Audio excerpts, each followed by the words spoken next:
Apa yang Alkitab katakan tentang fitnah dan bagaimana cara tidak menjadi pemfitnah maupun difitnah?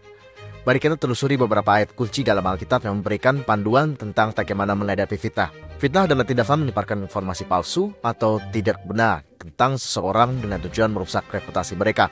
Fitnah adalah dosa yang serius dalam pandangan Alkitab, dan kita diajak untuk menjauhi segala bentuk fitnah dan hidup dalam kebenaran.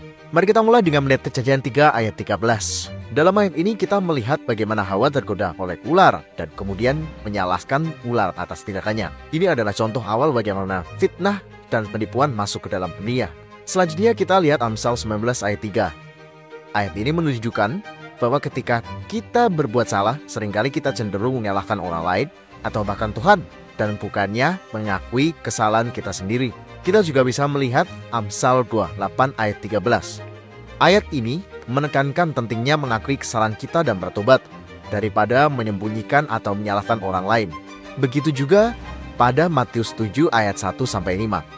Yesus dalam Matius 7 1-5 memberikan panduan yang jelas tentang bagaimana kita seharusnya memperlakukan orang lain. Fakta menariknya adalah bahwa dalam sejarah banyak orang yang menjadi korban fitnah, tetapi tetap berdiri teguh dalam kebenaran mereka. Salah satu contoh terkenal adalah Yesus sendiri, yang difitnah dan disalibkan meskipun tidak bersalah.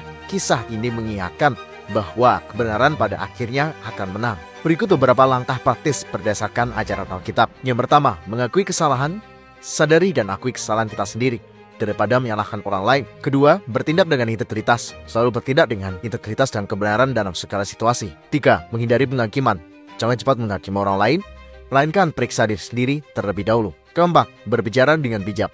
Berhati-hatilah dengan kata-kata kita dan hindari menyebarkan informasi yang belum tentu benar. Kelima, mengandalkan Tuhan. Selalu bergantung pada Tuhan dan minta bimbingannya dalam setiap tindakan dan keputusan kita. Dalam kesimpulannya, Alkitab mengajarkan kita untuk menjauhi fitnah dengan hidup dalam kebenaran, integritas, dan juga kasih. Dengan mengikuti panduan ini, kita dapat menghindari menjadi pemfitnah maupun difitnah, serta hidup dalam damai sejahtera Kristus.